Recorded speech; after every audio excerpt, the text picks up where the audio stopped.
Hi. Good morning, Obi. Good morning. Here we are, Place and Purpose, episode 9. It is so nice to be here among the trees. Yeah, and again, and everything blooming, starting to bloom. It wants to come out, but this unseasonably cold weather is keeping everything kind of locked up for a while. I think if we get warm weather, everything's just going to pop. Yeah. Well, the ground open. is so saturated, you can feel it when you walk. Yeah. Walking on a spongy duff. Yeah, really, really saturated. So, I mean, it's a salad around here. oh, this property, yeah. The way I've maintained it and kept it going, I could probably live off this. I have like 2.5 acres here, and I could, if I was careful, I have enough bay nuts, enough acorns, and enough greens that I could probably live quite a while. You would just be another mammal in a parade of mammals that are living off of this. Off the bounty of this little plot of land you have here. And it all came back. It took about 2 years or 3 years for it to come back. The people before had dogs, and I think the people around, whenever you have dogs or cats, the animals know to stay away. Yeah. Because they're scared of that. But it took about 2 years after I moved here for them to sort of realize that, hey, there's no cats that are going to eat our chicks. There's no dogs that are going to chase or eat us. And all of a sudden, everything moved in. Right. And it's kind of wonderful. Right. Have you? So you've got, as we were talking about the little subterranean mammals you've got feasting off the corms of the wildflowers around here. We've got ground squirrels, we've got gray squirrels, we've got red squirrels, we've got voles, gophers. Foxes dig around and eat them. Yeah, sure. Yeah. Right. I'm talking about the primary consumers, and then you've got the predators on top of them. Who eat both. They eat the moles and then they eat the corms too. So you're right. Yeah. But it's so rich, the color's beginning to come out.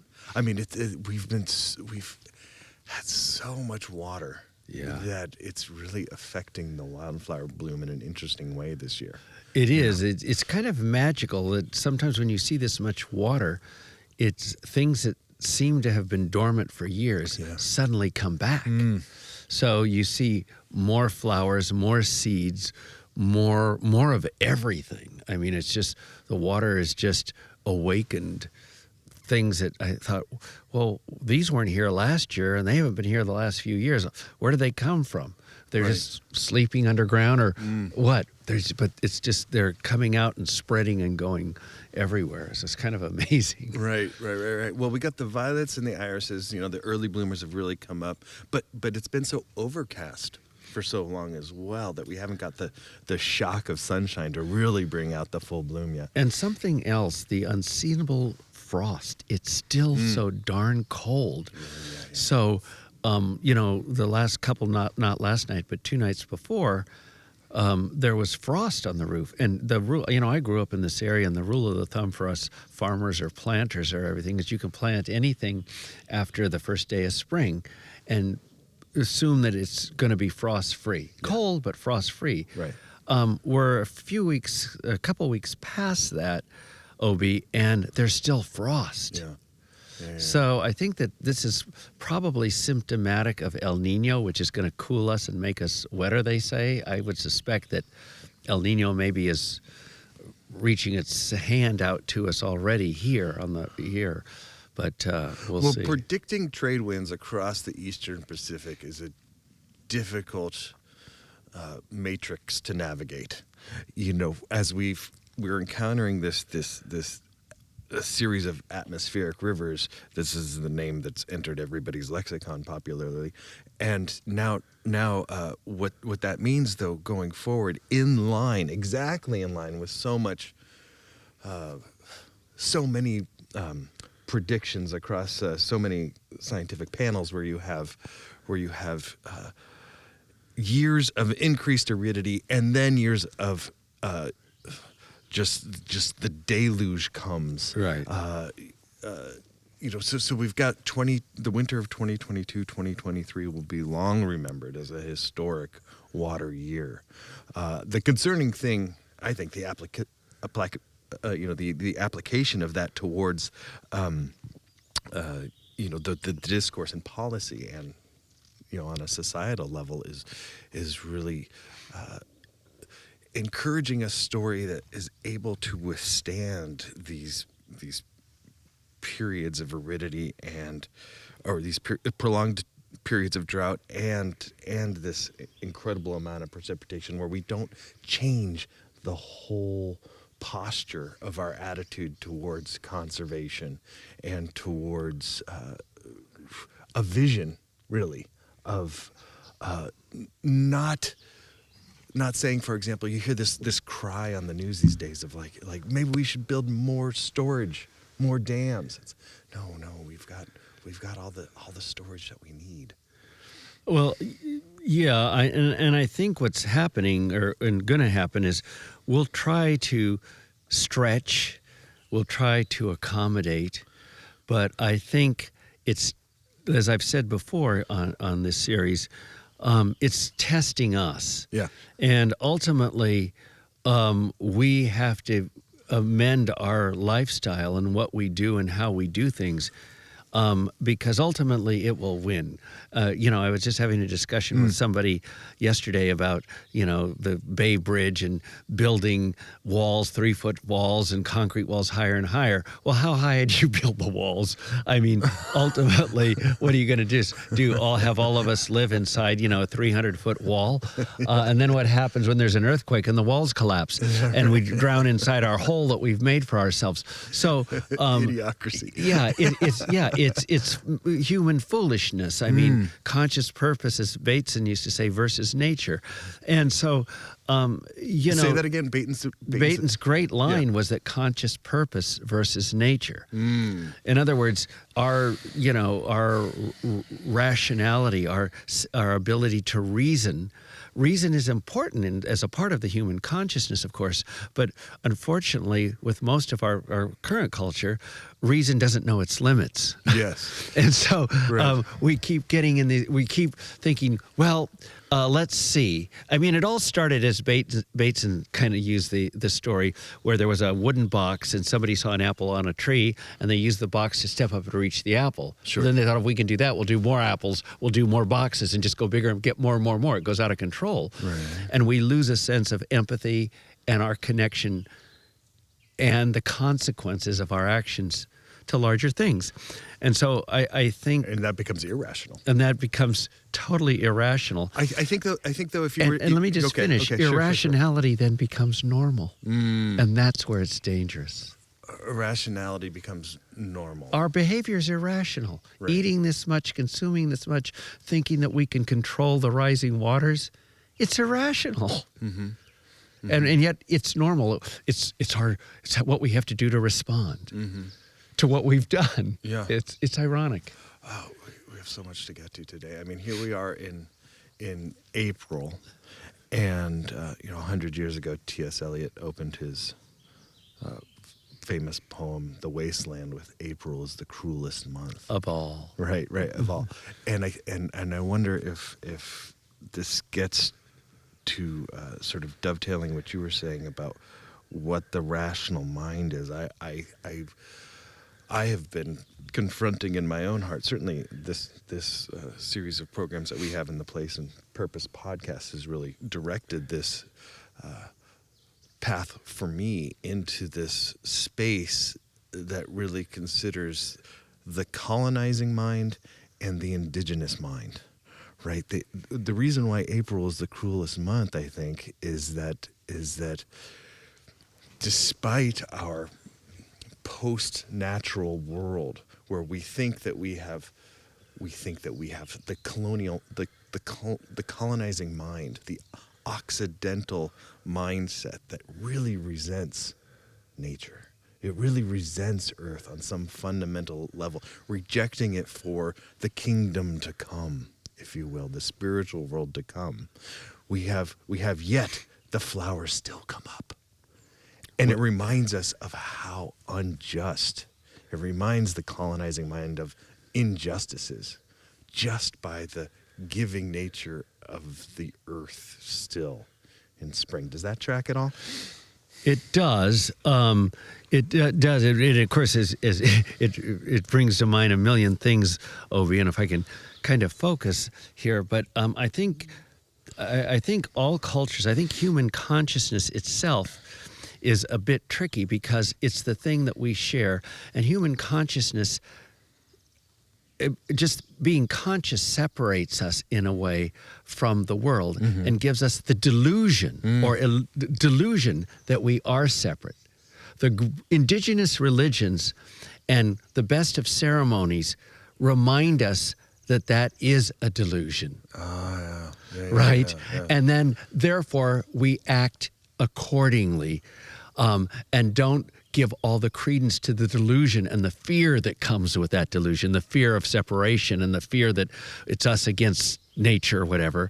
But the indigenous ceremony and ritual, song, the best of art, the best of stories remind us, if you will, of the limits of reason, that in fact, human consciousness only has its limits. We have to be reminded that the natural world is the eternal and world, and we must be then humble before it and pay attention to it.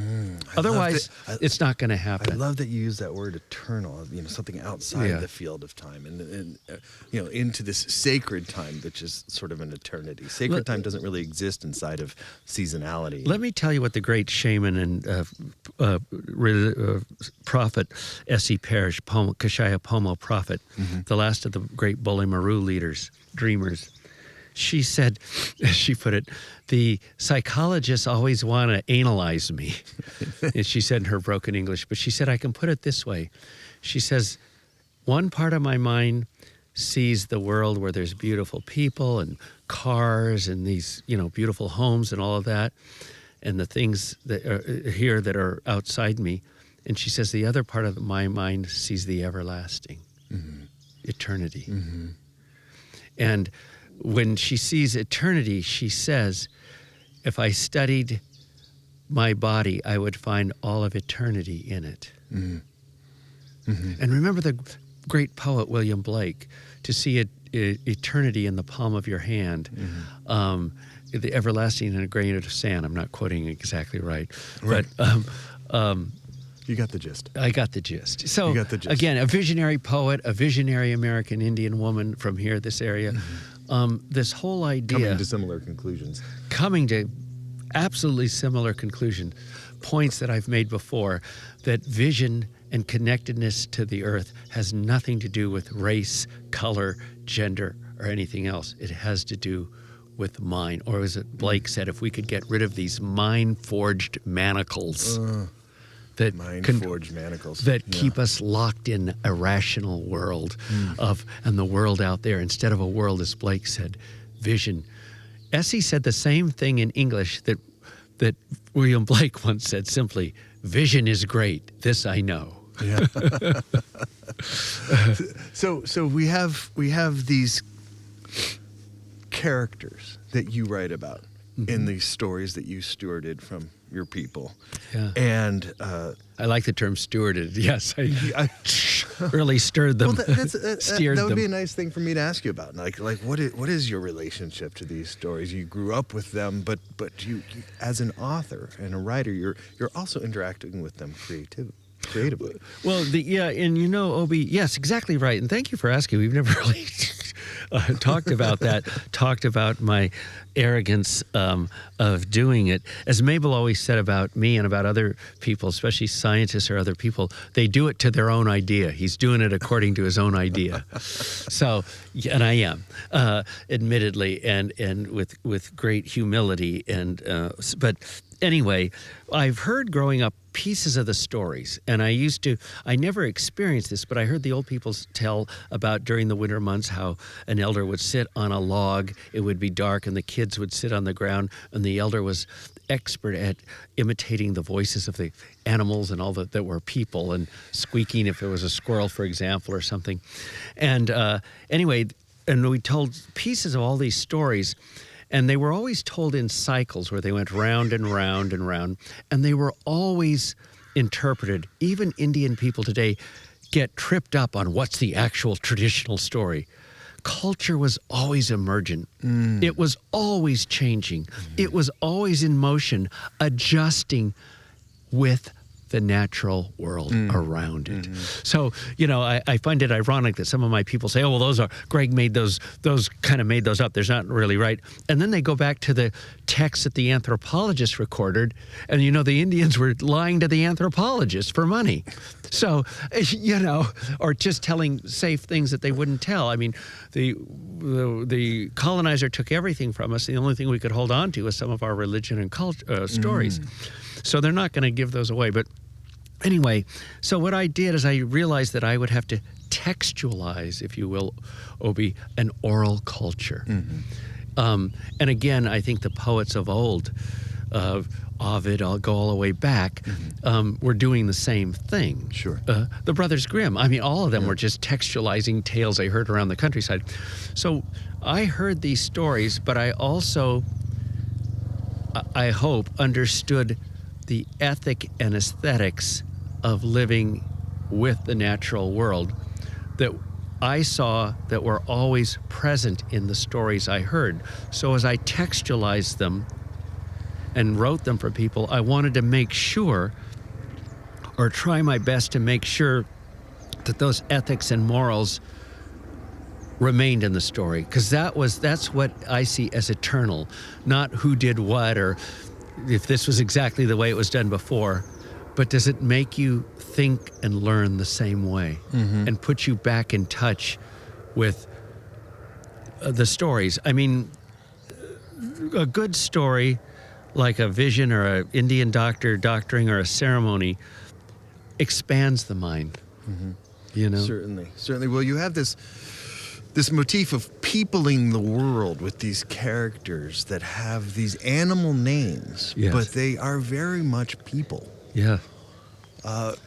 And they exist inside of a space that is without scale, really.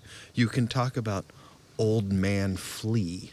Yeah. You can talk about a woman named Hummingbird. Yeah. Thermal Wind is an old man in white robes. Thermal Wind. Yeah, that's right. So continuing this journey that we have as we explore deeper into your collection of stories that came out 5 years ago now, called How a Mountain Was Made, How This Mountain Was Made. Thank you. I enjoyed that little walk through your creative process there. It's like we spent the winter now telling stories. Yeah. And now that it's spring, we're changing our mindset a little bit. As the context changes around us, we are considering the storytelling process as a whole. We're deciding who we want to be next in this green fertile world. Well said, Obi. I mean, that's a wonderful thing, because the spring is in every regard that transition period. Yeah. So we transition out of the story, out of hibernation, back into growth and life. That's right, back into growth and life. And the story that you and I had talked about today discussing is Coyote Throws His Sons into the Sky. Yeah. Which is a story about becoming. And it's also a story that has this shadow to it, that while it's a story of Coyote becoming chief, actually awakening to his truly compassionate nature, which then licenses him to take the position among the people as chief. He also, in that act, welcomed death into the world. And as we begin to go into how that comes about in this narrative, I want to pull back again to the idea of time, and how it seems to me that these processes, these stories, and it's fascinating that you just pointed out that there's core treasure in the cultural identity that people had. When we had nothing left, we had the stories. That's right. And so there's core knowledge there that is gosh, stories of resiliency, but they are resilient stories themselves. These processes are happening inside of you. You are a coyote. Well, yeah, I'm waking up glad. to I'm glad death. that. Yeah, exactly, Obi. You hit the nail on the head, if I may say, for me anyway. You did, because Thank you. it has to be, and that's what I've been thinking so much about lately. Transformation. Of course, we have to do what we can as environmentalists, as people working to work with the land and learning things. But unless we're transformed inside and see things differently, we're apt to replicate in our best intentions the worst behavior. Right. That's right. And Coyote certainly does that. Oh, does he ever? Right, Yes. right. Well, the story He's starts human. as him. He's human. Yeah. After all, Coyote is Yes, human. human. That's At least a in these wonderful point. stories, he is. I want to bookmark that because I want to go back to what Okay. personhood is. I want to go Okay. back to what names are. So we've the story starts with Coyote as a young man looking for a wife, and he's taking in all of this advice Wisdom. from the people around him, from Older men who've married Right. a woman, hummingbird, what a wife would look for in a man. Mm-hmm. All these things, he's told everything he needs to do He's told everything he needs to do. Right. to become a good husband. I mean, they've already said that the community has said you have the potential to be a leader, and he says, well, that's good. And they said we'll know when you're ready. We're not just going to elect you. We'll know. The Council of Older Wise Women will know. But being a young man, he wants a wife. Yeah. And so he says, what do I have to do to be a good husband? And they all tell him. And of course, he finds Frog Woman. Frog Woman. Yes, is enchanted. Here's her song. Here's her Which is song. beautiful. Which is what Hummingbird Woman told him. Yes. That every woman has a song. Yes, every woman. And so he falls in love with the song before he... And they tell him, Hummingbird tells him, the song basically emanates from her heart, who she is. Yeah. And if you have to hear that song, and in the Indian world, we've always believed songs have incredible power. Like, there's a lot of love songs. I mean, I remember as a young man, a couple older guys wanted to give me love medicine, and they said you could get anybody you want. But there's rules. The problem is if you start using that stuff, you have to keep using it. And I went to Mabel McKay and I said, this old man wants to give me this love medicine. And she told me, be very careful because you have to keep feeding it. It's living. And once you get who you want, you won't be able to get rid of them. Yeah. And then she laughed and she said, you're good looking enough. Try the normal way. But anyway, so there's this individualization. yeah. The individual, the very liberal idea, small L, the liberal idea of this existential character that is inherent to everyone, and yet there's these parameters. There's this template. It's Coyote. Coyote's an archetype. You have this For human consciousness. and Yeah. that's right. I mean, we could really go down the rabbit hole with this one, but we've got these parameters. We've got almost this prophetic boundary line around the whole narrative. The old women know that Coyote just has to wake up to become chief. He's going to be chief. And they can't tell him he's got to learn something. And he's got to learn something himself, which Inside. which is such a critique on freedom. Yes. You know, Yeah. tribal freedom Yeah. in the context of a people is much different Yeah. than democratic Occidental colonizing freedom. Yeah. The freedom that's of the societal freedoms that you might think of in a modern Yeah. context. It's a different kind of agency altogether, isn't it? Yes, it is. Mm-hmm. Well said. Yeah, and again, as we go in the story, he hears the song. He's enchanted by it. He takes her from her home on the pond where she was living and brings her back to the village, and they have children. And but he gets he wants more time with her for himself. He isn't helping, as in the song. He. What about me? Yeah, it's what me. I, the ego. What about me? And this, you and I could be sitting there reading, going, "Why don't you just help her and you can spend more time with her?" But again, when the ego gets so involved, it gets so focused, it's addictive. Right. It just wants what it wants. Right. And Coyote becomes blind to everything he was told, and is driven by his egoistic passion, if you will, and it blinds him to her as a human being, and certainly any potential for empathy that he might have had.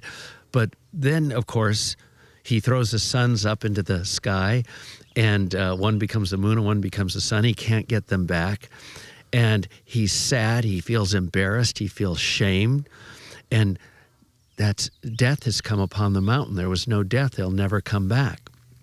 And suddenly you have death and a sense of permanent loss. Although, as in the story in the Indian world, they become different things. Like they're living in the sun, they become stories. Right. When you die, you become a story. And think about it, Obi. Yeah. I'm going to just do a footnote here.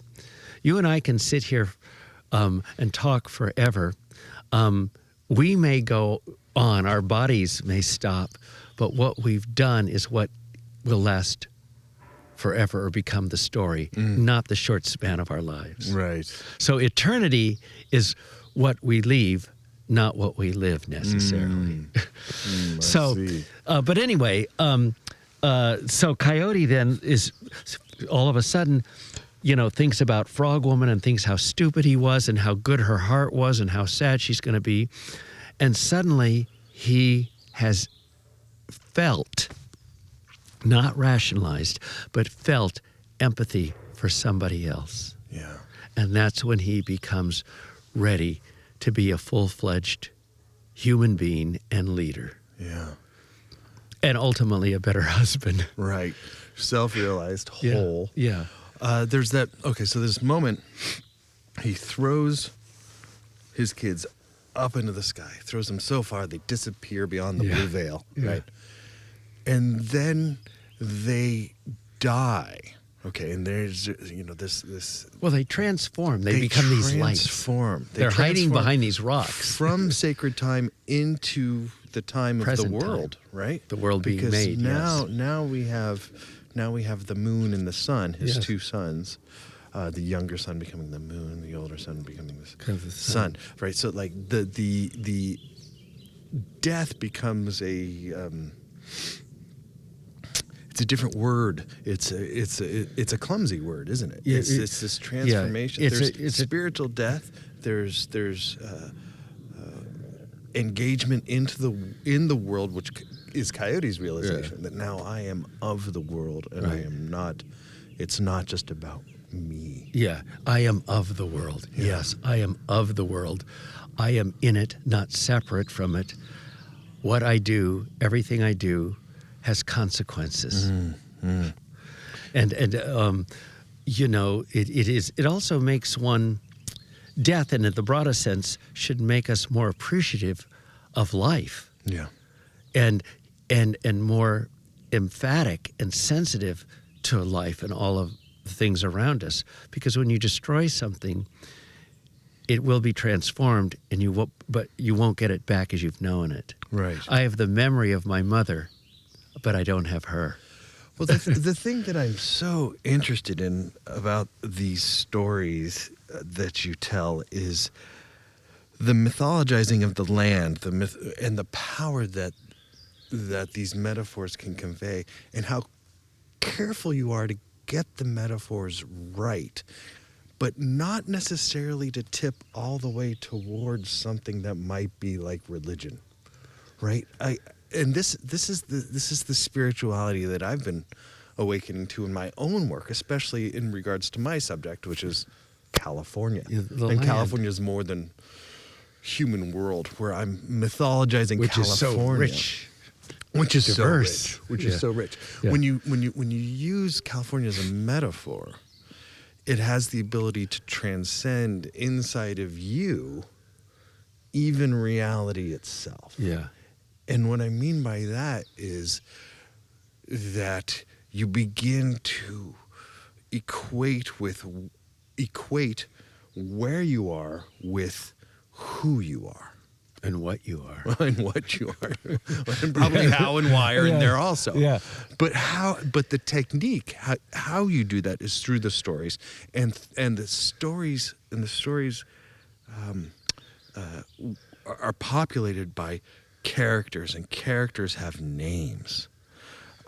Naming things. Now we have a question, and please, everybody, send your questions into the chat if you're Well, yeah, the stories are like If you're songs and listening stuff. They're to meant this to right now, charm you. Any good thing want us to when you're repeat working something. with the land in California, Obi, what's happening to you is the land's talking to you and getting to you. Right. And you're going, wait, and that's always going to challenge any form. It's your relationship with the land is The land just is that. talking to you? Yeah, Yeah. the land is talking to you, and it's having an effect on you. Right. As Mabel would say, whether you believe it or not. Right. So the language is very important. Yeah. You know, I mean, Language is just a medium. language is a medium, but I think these words are very important. You know, like, I mean, we were talking. You call these Buttercup. flowers buttercups, Yeah. golden fields, whatever they are. Lysanthium is Yeah. like is what they are. That's the genus name. That's the binomial Latin, genus name, yeah. the taxonomic Yeah. name of them that we can agree on, and that actually means something in a Yeah. context scientifically. You know, Yeah. as opposed to these common names we throw around. Yeah. And some of them are just I don't know, blue dix. Blue dix is such a gorgeous flower. Yeah. And yet it's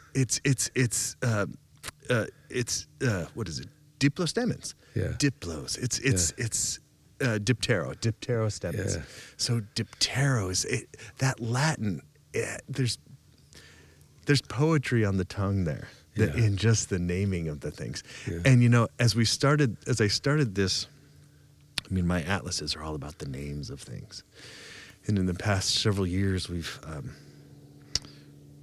state of California has renamed about 50 locations across California, renamed these places, removing the word squaw.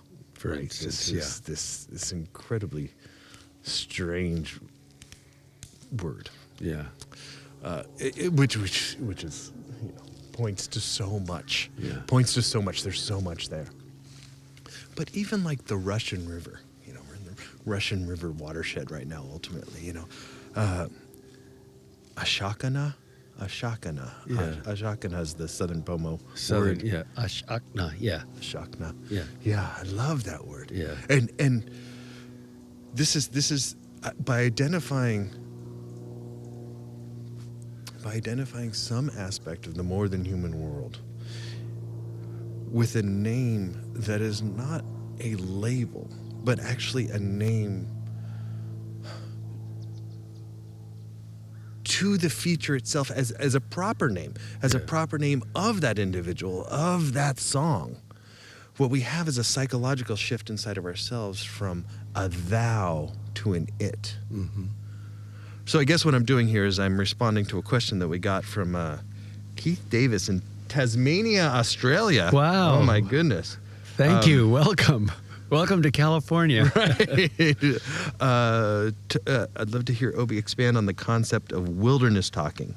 Perhaps a new book on the topic. So wilderness talking is an idea that I end the field atlas on, is this idea, as you were talking, the land speaks to you. How do I speak back to it? This vocabulary is English is so anemic in that way. I have to use a Middle English word, thou, Yeah. to even get to what I'm talking about here. How do you transform the being that is the river into a person? Yeah. Gosh, Greg, you know, as I think more and more of the 21st century and what is value and what is abundance, it's like clean, clear, cold water that is represented by the presence of salmon and all these precious anadromous fish species that are indicative of our stewardship or lack thereof, of our ability to give justice to the land justice. Yeah. Well, let me just jump back for a second. Please. Because the concept of wilderness, remember, that's a foreign concept to indigenous people. Of course. We don't understand wilderness. For us, things are wilderness or they go wild when they're no longer cared for. That's right. Which will lead me right into answering your kind of question here. Yes. And that is, I think when we don't take care of the water, and we don't take care and think of the fish, and we don't take care of raking out the oak trees, that at least for indigenous people, the things that fed us and kept us alive are all in decline or compromised in significant ways. If we were to try to go back again, the great saying was that if you forget the land, if you forget the fish, the water, it will forget you. Mm-hmm. And again, that's indicative of that reciprocity in nature and in all of life. But again, I look around and I think these trees upon which we were for thousands upon thousands of years so dependent for food have been ignored. And there's sudden oak death. They're compromised. They're falling apart. The salmon used to be, the stories at the mouth of the Russian River, the stories are that when the salmon were running, they were so thick you could walk across the river on top of them. Yes. You know, these black motif. backs. Yes. You know, I remember as a kid, the Santa Rosa Creek in downtown Santa Rosa, watching the salmon and the steelhead this time of year. Yes. You know, I would see them huge. And of course, now they've put it all concrete. But again, conscious purpose, what's best for us, we think, isn't always best for the world in which we're interdependent.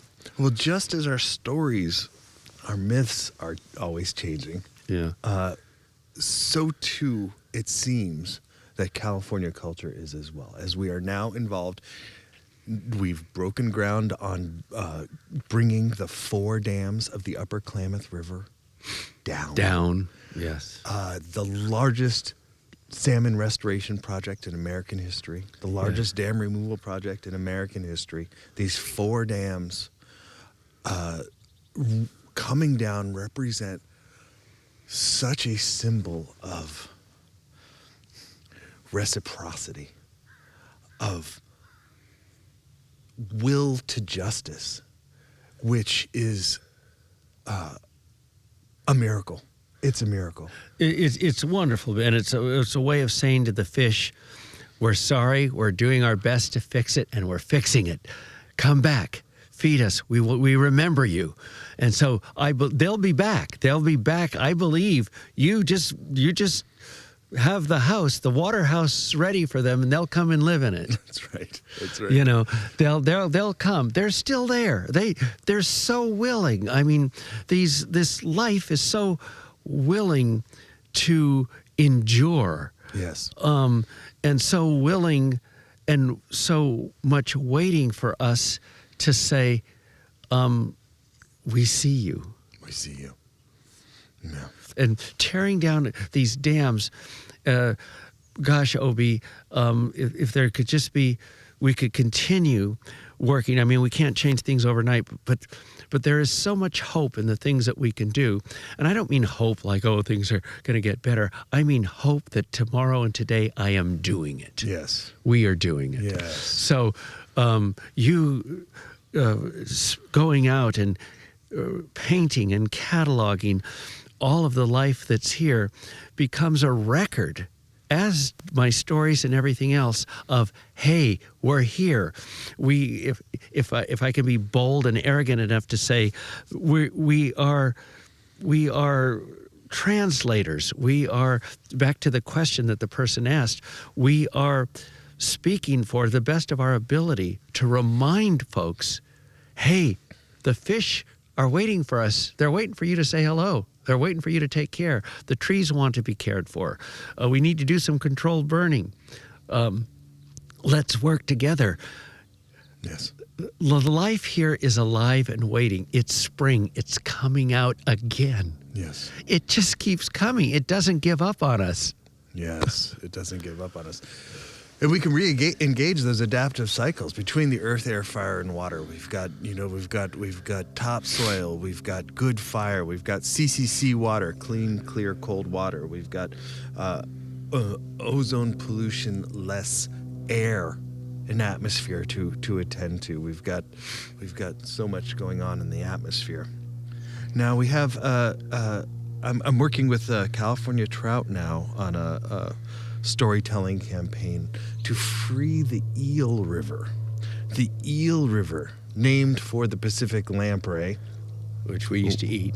well, it's got more protein in it than salmon does. Yeah. Right. The Eel River, the Wiyot Indians up there in Humboldt. Wiyot. And their river's the same name, Wiyot. Yeah. Well, it's spelled with an A Yeah. as opposed to an O. Yeah. And but that translates as abundance. Yeah. The river was named Abundance, Yeah. which is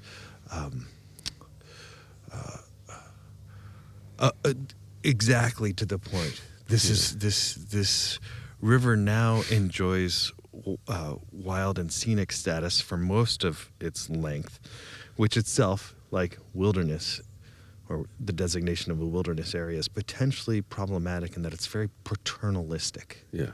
Right, especially towards indigenous peoples. Now we've got two projects on the Upper Eel that need to come down: the Potter Valley and the Scott Dam that holds Pillsbury Lake, to free up hundreds of headwater, hundreds of square miles of headwaters habitat. There were a lot of indigenous people in that area. Sure. Pre-contact, and they lived off that river, and in the oak trees and so forth, in the area. It was very densely populated. Those areas, because there was an abundance of food. Yeah. You know. Yeah. It dried the fish, ate them all winter. Yeah, what value is what, and this is something that you and I brush on and again, is like the idea of the colonial mind doing with less, Yeah. while the emerging or the resurging indigenous mind engaging value and abundance and claiming justice, instantiated by these stories, I think is a good place to start, which is why I'm so insistent that we keep moving through your portfolio here. Now, you and I are on the same schedule, publisher-wise. We both Same publisher, same editor, right? Emmerich. Yeah. Shout out to Emmerich. Emmerich, yes. He's a wonderful, Yeah. Our editor at Heyday Books in Berkeley, for sure. Yeah. Now, we both have books coming out in the fall.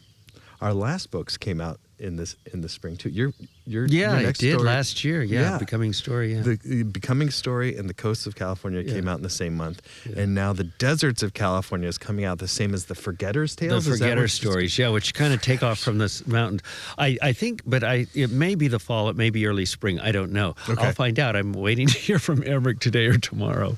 Well, so, let's riff off that word forgetting for a second. Yeah. Forgetting and remembering, which is the pathway into and out of so much trauma that I feel as must be reckoned with as we go forward here in the 21st century together. Yeah. Because we're doing this together, or we're not doing it all at all. I say that 20 times a day, if not more. And I say it to 30 people a day, if not more, if that makes any sense, Obi. But maybe I'm just talking to myself. I don't know. No, it does. No. At least I'm talking to you now. And our grand community of Place and Purpose. Yes, thank you, listeners, for caring. And that's what I think we're really here about, is to dialogue about and with the world around us. We're just reeds through which these ideas are coming, and it's so much clearer and better, Obi, when we're talking with somebody, and with somebody just as in nature who has in different trees have different points of view or different ways of thinking things, but no one thing. A monoculture is a dead culture. And so the diversity of thought here, the great possibility, everybody gets negative, the great possibility of the scientist, the poet sitting down together, the politician, is that if those voices can be in dialogue and work, they can forge and transform a world for all. But they all have to be there. Everybody says, don't listen to the white culture, just the Indian way. But the Indian way is already just that we're speaking English. We've already translated the Indian way. Yeah. So we're translating these things for one another. And that's the great hope, that there's so much richness now in our diversity of thought and so forth, that, my God, we have more than ever opportunity to deal with the issues we're facing. It's a positive thing. Yeah. So forgetting is an act of letting go. Yeah. Well, forgetting. Yeah. Well, what happens is you forget the things that are essential, and that is dialogue, diversity, the danger of the ego, all these things that get us in trouble. We need to be reminded. We need to be reminded, oh, yes, there were these stories, or there is this way of thinking, or there is a bird singing that is a life and has agency and autonomy and ways of understanding the world that I don't know, but maybe I can pay attention and learn. Look just at what you were saying about California. Look what you're learning. Yeah. It's probably mind-blowing. Yeah. I feel so limited just in my own area, but I mean, there's eternity here. But Obi, you're out there. By God, I just feel all this stuff on you. You have all this stuff from all over the land following you around. Oh, my heart's on fire. Yeah. This beautiful. This segues really nicely into this question from Christopher we got, which is, what is the importance of naming the plants, the springtime plants that sustain us? And I think that gets to the forgetting and the remembering, right? As you said before, if you forget them, they'll forget you. This brings up Christopher. Christopher was his name? Christopher. Yeah. It's interesting that you brought up the question. In exactly 1 week from Saturday, we're going to have our spring ceremony, the tribe. Ooh. And in the old days, what they used to do is the one person, usually a leader, would get on top of the roundhouse. And that person would have to name every plant and tree in the area. Shout out their name as a form, as a way of remembering and saying, you've come out. We're out here to recognize you. Please, we'll be with you through the season that you grow, and then we'll, of course, in the fall, thank you for feeding us. But we must name every plant and grass and tree that's out there. And if we forget any of them, that season, it will forget us. So it was ritualistic. It was brought in, remembering each of these things in our world became a rule, if you will. Yeah. Well, it's. I wonder why, and in asking the question, it might be answering the question, or I might be phrasing the question entirely wrong. But like, in your stories, the animals are the people. Yeah. But sometimes thermal wind. Now we have this whole like family, as we've seen throughout the months. We have this whole family of atmospheric characters. Yeah. We've got thermal wind. We've got the sun. We've got the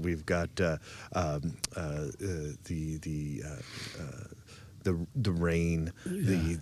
The wind has a number of other characteristics depending on warm the wind. There's warm wind and thermal wind. Yeah. Exactly. Yeah. But plants are not.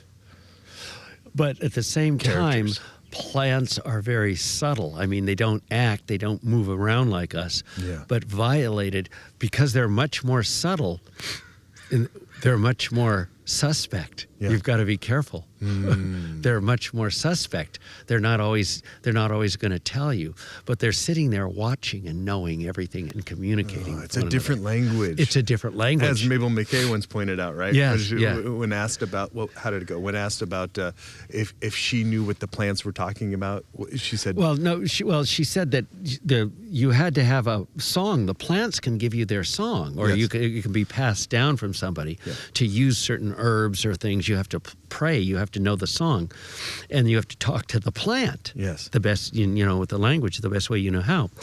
But the student said, "Well, do plants talk to one another?" And Mabel said, "Yeah, I'm sure they do." And then the student said, "Well, what are they talking about?" And Mabel said, "I don't know. Why would I be listening?" And what she's saying is, she's not nosy. It's their business, not hers. Right? Listening. I mean, it's like, again, that shows you the Western world. The assumption that you can go up to a tree. As we always say, a lot of the people want to go up and hug trees. How do you know the tree wants to be hugged? That's presumptuous. Right? How do you know it wants your stinky body all around it? It didn't ask for that.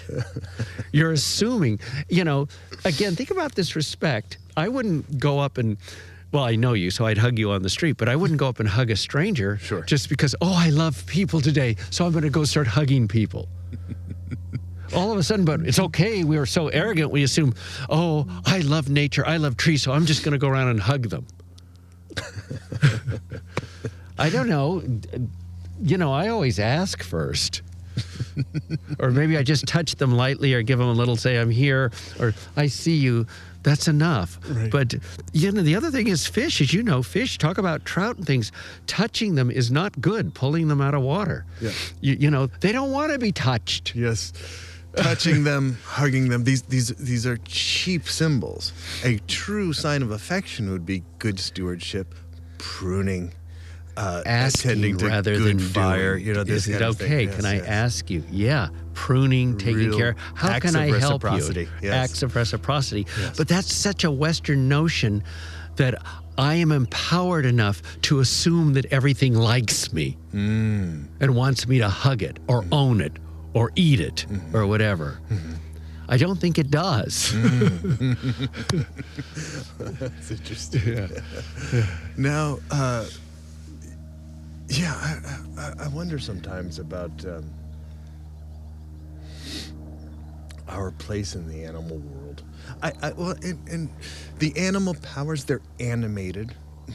They move. The wind moves. I get this. They seem to be operating from a source of energy that we can relate with, as opposed to plants which grow.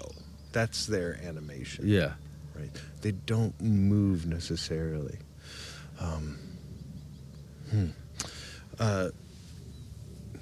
But the ways in which a plant, we can figure out how it turns towards the sun, why it grows, we're not sure. But why does a bird decide to fly in one direction than another?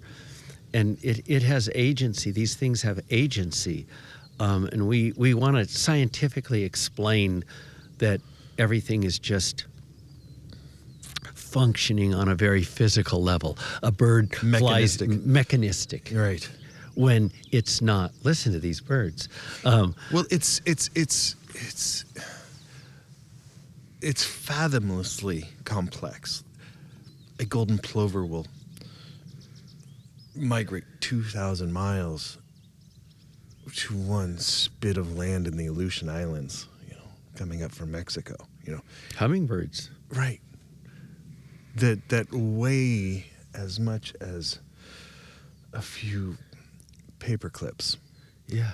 And are the size of your thumb. Yeah.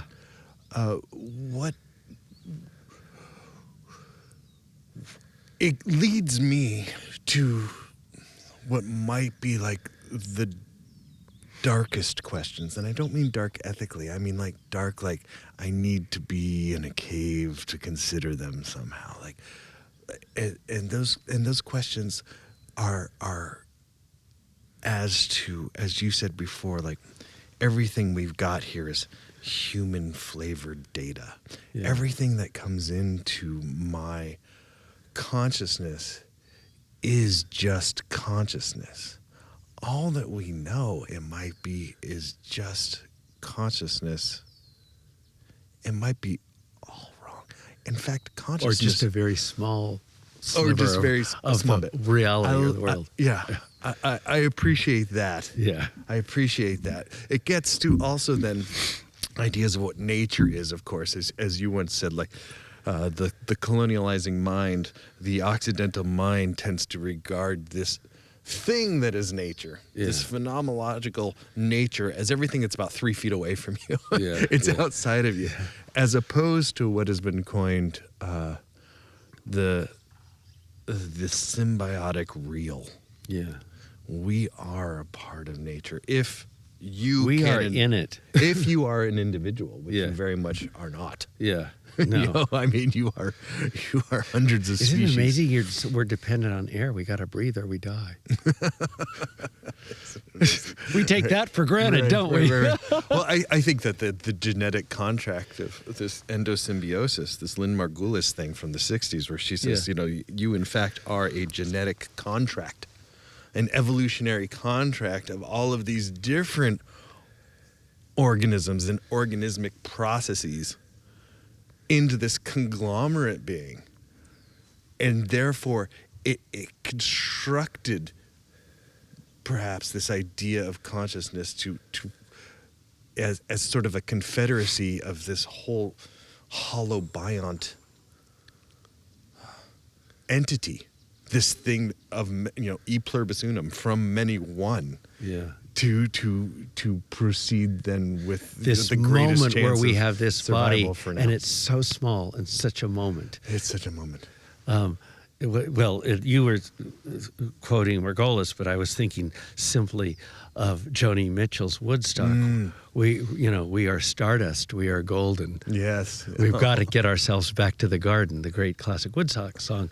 But then when we have these discussions, I always think about this. And I knew this man, and I experienced this old guy in Santa Rosa, the last of what we call the heal ya or kill ya guys.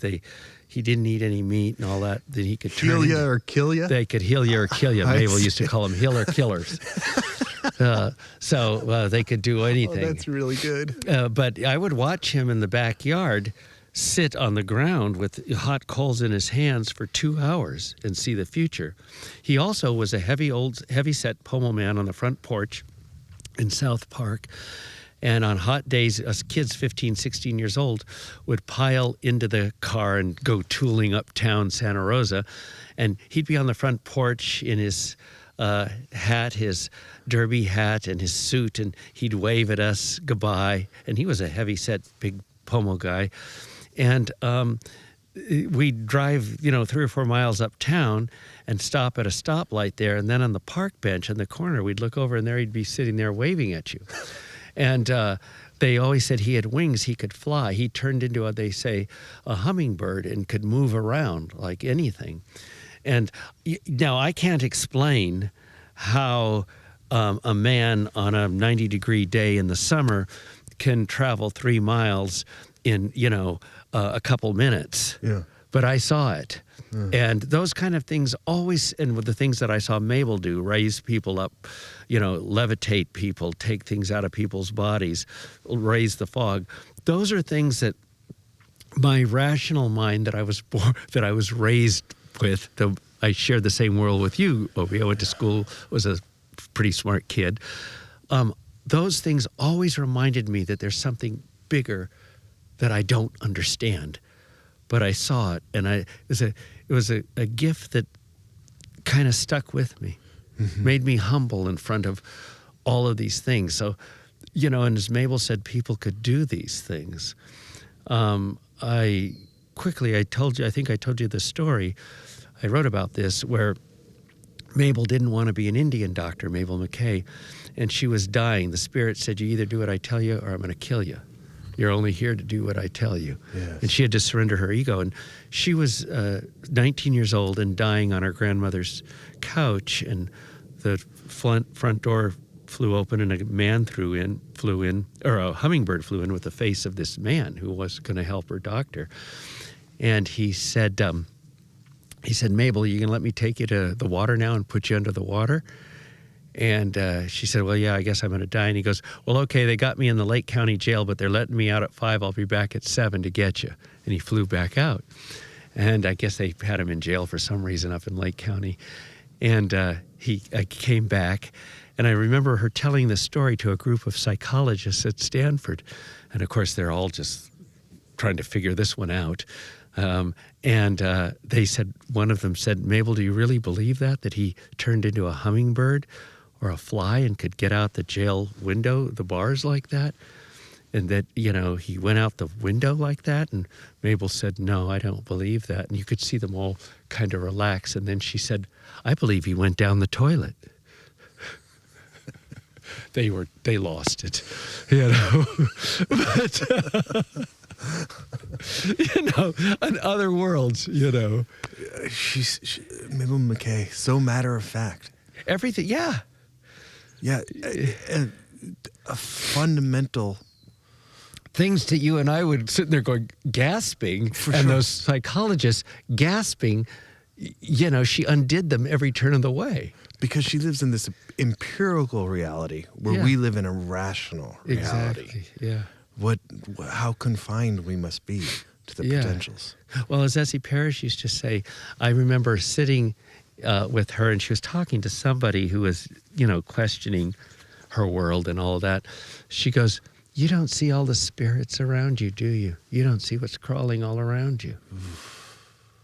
And she said, I see these, it's all around you. It's crawling, they're all around you. There's spirits all around. And she again, this whole dichotomy between the so-called real world and the other world doesn't exist. The dichotomy's collapsed so that there's a much broader world that encompasses more than what we just started to talk about at the top of this discussion, more than the rational view of the world. Yeah. And I saw, I have a PhD in modern thought. I'm a Western guy for all intents and purposes, Obi. I love reading science and all of that sort of thing, but I saw these things that stick with me. And Obi, I think they helped me in my life when was a troubled young man and all of that sort of thing. And when I went through that whole period in New York and Broadway and shows and all that, I was never impressed because I saw something that was as big as anything I could ever, that was in the world, bigger than anything than me. Those things that Mabel showed me, that man that moved around, that's bigger than me. Greg, thank you so much for sharing. That was really beautiful. I think that we're going to wrap it up there as we are letting... we never have enough time. We just start getting into all this great stuff. Getting into it. I know, it's spring and we're moving. I'm glad that we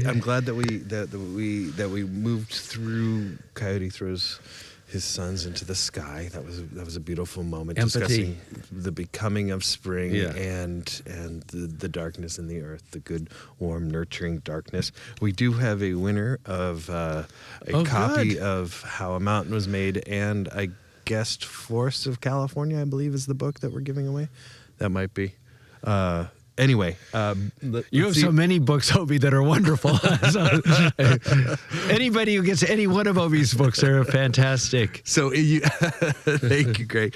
Thank you for the plug. So yes, indeed, you can go to placeandpurpose.live and sign up for our email registry, and there you will be automatically entered as a potential winner. The winner this week is Brenna Wheelless.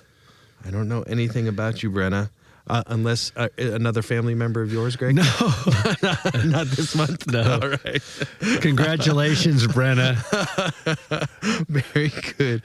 All right. Happy for you, and I consider you family now. Well, Greg, I can't wait for May to come. Oh, it's going to... I think it's going to be warm. Oh, it might be warm. Yeah. It might be warm. Well, thus ends episode 9, Place and Purpose. Thank you, Obi. It's wonderful as always. Thank you, and thank you to the community. Thank you, Obi, and all everyone for caring. That's for Indeed. caring. Indeed.